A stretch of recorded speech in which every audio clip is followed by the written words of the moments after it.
Everybody, it's Mike Malbro, Wallet Reset. I want to talk to you guys about what's causing you not to succeed.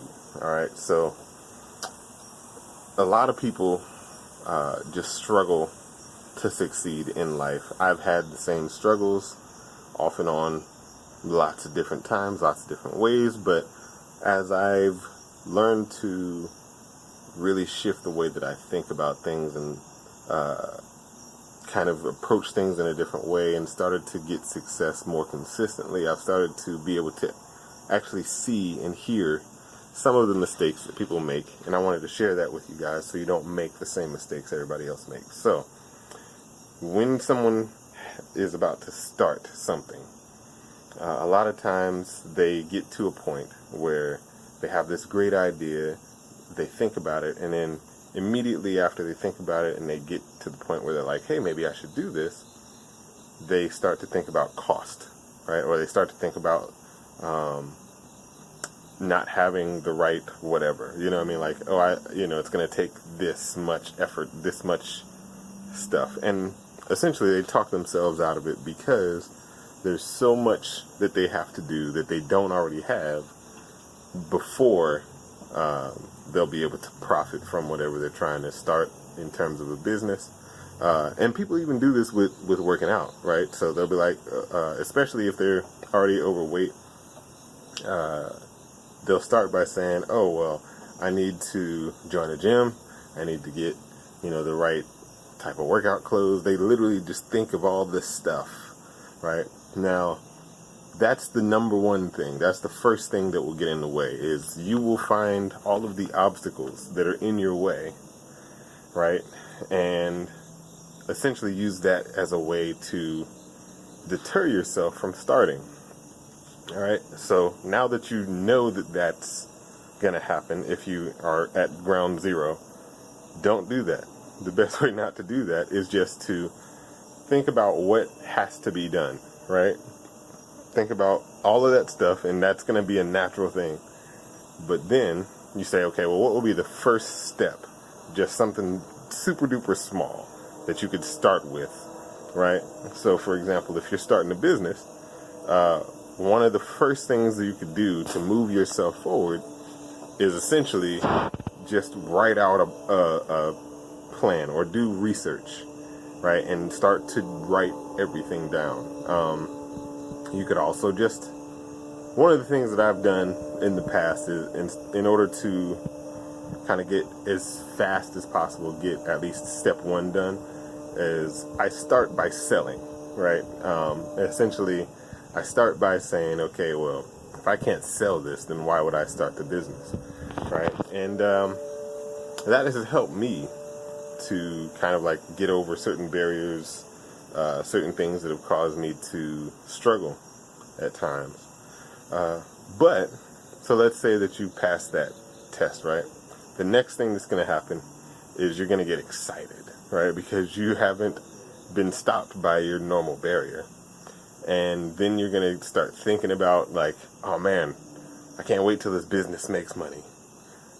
And that's going to be the second thing that actually will cause you to fail. All right, now you're probably thinking like, why would that make you fail? The reason why is because most people, when they start a business, they have an unrealistic expectation that it's like, oh, everybody's going to fall in love with this. I'm going to make $1 million in the next 2 weeks, and my life's going to change forever. And the reality of it is that most businesses that last a long time struggle early on. I think it was Coca-Cola. They sold like 24, 25 bottles or something like that their first year in business. All right. And it's something that you have to understand, that you are essentially not in business at the beginning necessarily to make money on a grand scale. You're really in business to try to validate your idea, right? You're going to validate, do people even want what you're trying to give them, right? And then once you know that they want it and they're able to make sales, now you're trying to essentially build a solid foundation. And that's all based on creating a process of basically going through step A to Z, and consistently doing that, refining the system over and over and over again until you have a well-oiled machine. And if you're focused on how much money you make, you're gonna mess that up, because you're not really, or how soon you make money. That's really the first thing. How soon you make money. If you're focused on making money really, really fast and then putting it in your pocket and then trying to pay your bills with that money, your business is gonna die, because your business is a baby, right? You literally think about it like it's an infant. And if you are not feeding that baby with anything other than your efforts, one day you're going to be like, oh, I kind of want to take a break. And your business is going to die. Your baby is going to die without food. That sounds really morbid. Just think of it as a business. Your business needs you to reinvest. And if you don't reinvest in your business, especially that first year, you're basically working for free.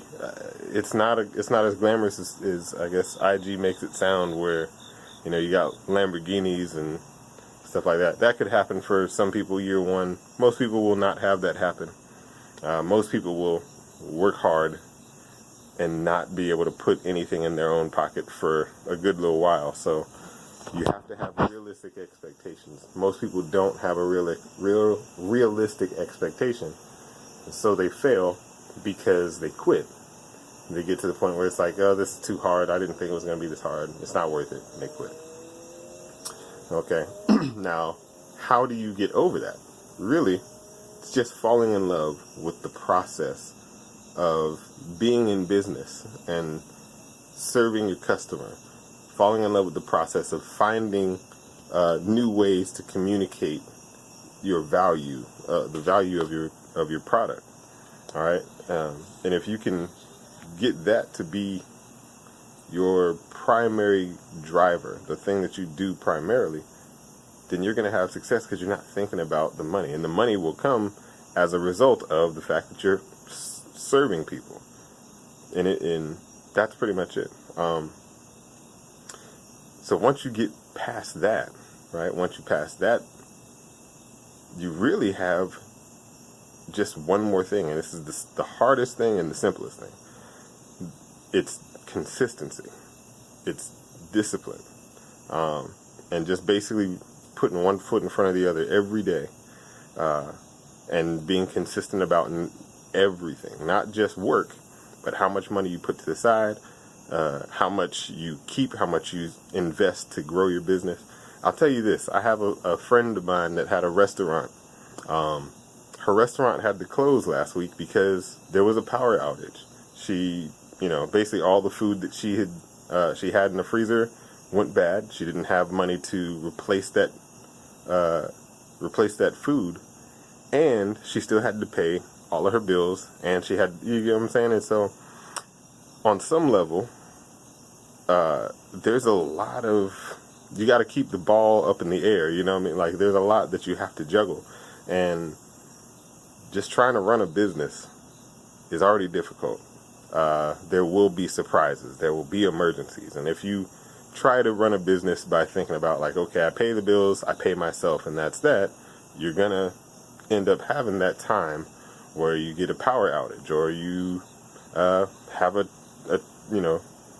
some other kind of disaster that takes you away from your normal way of doing things. And unless you have consistently put away money for your business's emergencies and taking care of the things that you needed to take care of, then your business will die. And so you're gonna fail until you learn to kind of avoid unnecessary risk, and to really just be conservative about certain things and to be aggressive about certain other things.